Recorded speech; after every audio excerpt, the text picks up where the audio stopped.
Hey there, welcome to the channel. Today we're taking a trip back in time to ancient Rome, a city of emperors, gladiators, and some seriously bizarre history.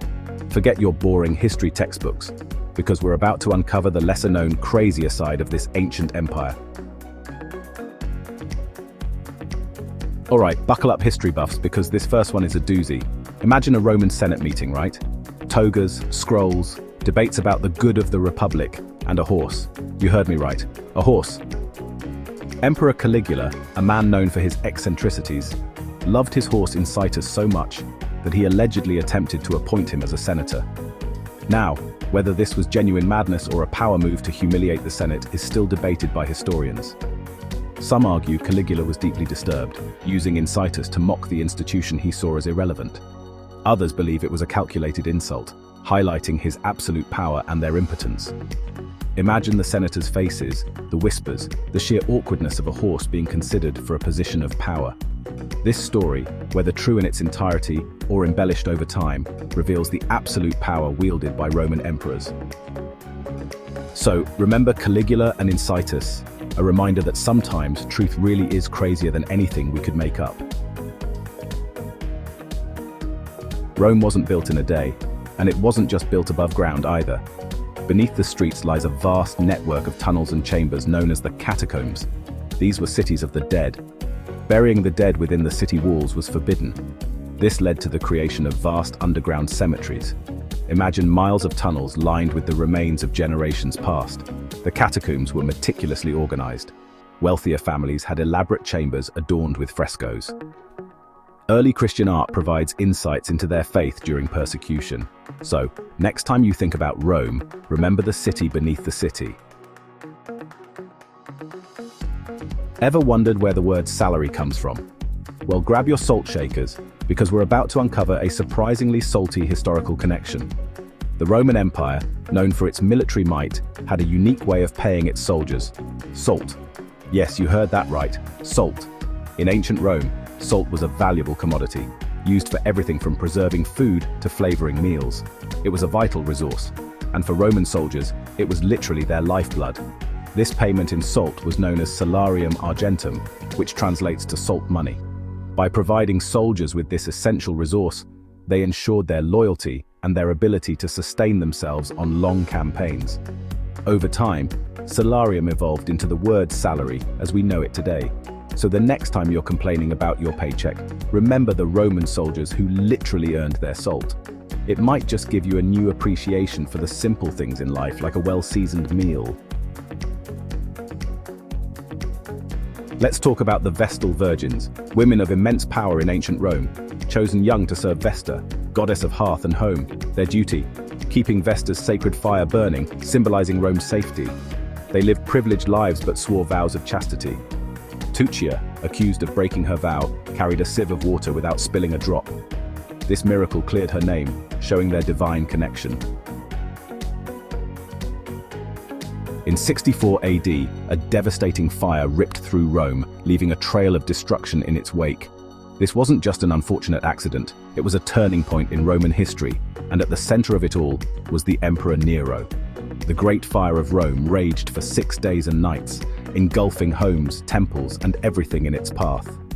While the fire's origin remains unclear, rumors spread like wildfire, pun intended, that Nero himself had orchestrated the disaster to clear land for his extravagant palace, the Domus Aurea.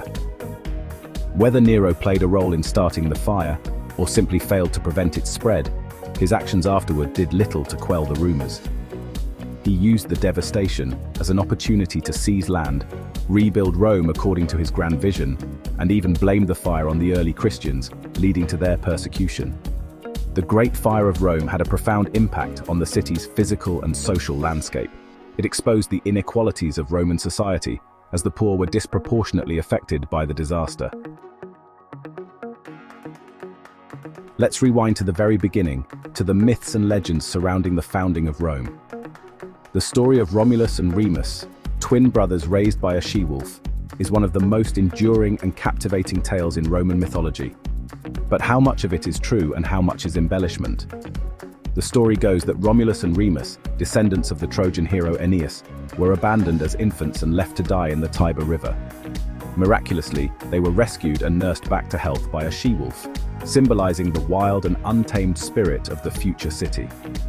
As adults, the twins decided to found a city, but their rivalry over its location led to a fateful confrontation. Romulus killed Remus, becoming the sole ruler and namesake of the newly founded city Rome. The myth of Romulus and Remus served as a powerful origin story for the Roman people. It emphasized themes of destiny, ambition, and the willingness to fight for what they believed in. We've already ventured beneath the streets of Rome to explore the catacombs, but there's more to discover in these subterranean labyrinths. The rediscovery of the catacombs in the 16th century provided historians and archaeologists with a wealth of information about early Christian practices, art, and beliefs. Imagine the excitement of those early explorers, stumbling upon these forgotten tunnels, their walls adorned with faded frescoes and inscriptions. The catacombs offered a tangible link to the past, revealing the lives and deaths of those who lived in the Roman Empire centuries earlier. One of the most fascinating aspects of the catacombs is the artwork found within.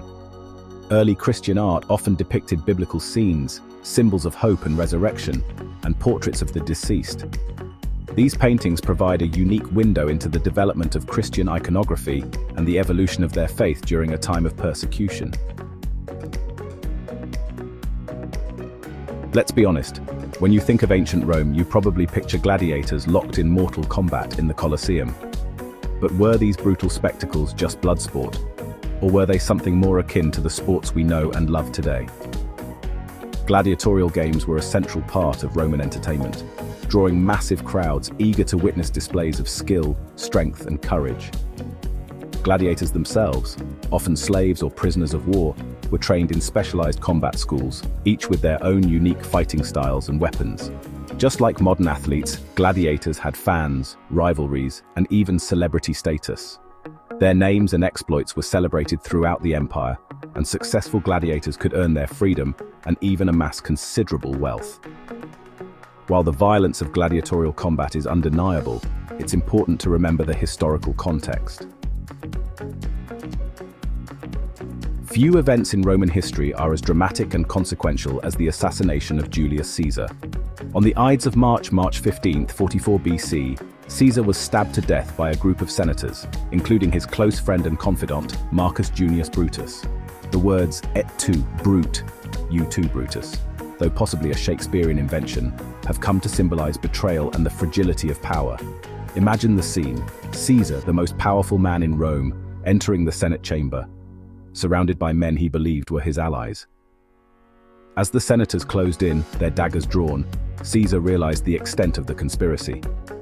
The assassination of Caesar sent shockwaves throughout the Roman world. It marked the end of the Roman Republic and ushered in an era of civil war and instability. The conspirators, believing they were saving Rome from tyranny, inadvertently plunged the empire into chaos. Caesar's death had a profound impact on Roman history, leading to the rise of his adopted son Octavian, who would become the first Roman emperor, Augustus.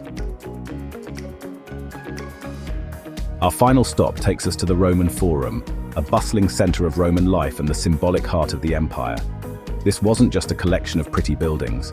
It was a place where politics, religion, and daily life intersected, shaping the course of Roman history.